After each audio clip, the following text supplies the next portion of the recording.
Land is about power, it's about how power is defined, about how it's derived, how it's distributed, how it's exercised and how it's transferred. The monopoly of land ownership is the greatest source of injustice in our community, and yet it is very rarely talked about. So the richest 174 individual landowners received around £120 million worth of subsidy between them each year. It feels like every tiny little sliver of open space that can be built on is being taken away. Right? How are we going to move from where we are now, where people are hungry, people are starving, right here in the UK? We want to see public land used far more wisely and not sold off to the highest bidder. Land registry data only covers 80% of England and Wales, so 20% of our land isn't registered. Nobody knows who owns it. We've exposed various kleptocrats, arms dealers, oligarchs and money launderers who have funneled small fortunes into property purchases. Another side of this is energy colonialism. So actually a lot of the energy that we use in the UK comes from other countries, and there's a land impact of the energy in other countries.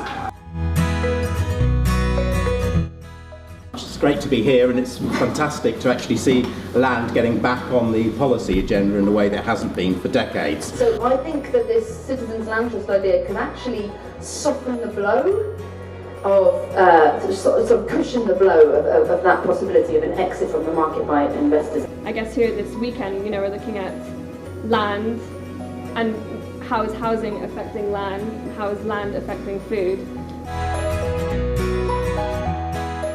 Really, I don't think, had a proper land reform in this country since 1066. And that didn't really work, I don't think, very well. Because Very, very little of the legal framework around land ownership and use has any democratic consent, because half the population, for example, didn't get a vote until 1928. We as farmers and growers and people who produce food and eat food have a responsibility to the earth. Difficult to get into farming, it's very difficult to get affordable land, to live on it, and to hope to fund that from farming activities. Having a small holding now, which used to be a resort for the poor, is now a luxury for the rich. So it's impossible to talk about the environment of the UK without bringing in the conversations about agriculture and how we can maybe do agriculture differently. We want improved standards, improved wages, improved conditions both for our members and also for everybody involved in the retail and food industry.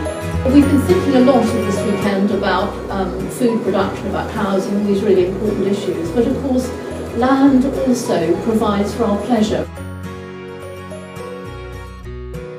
So this is a crisis.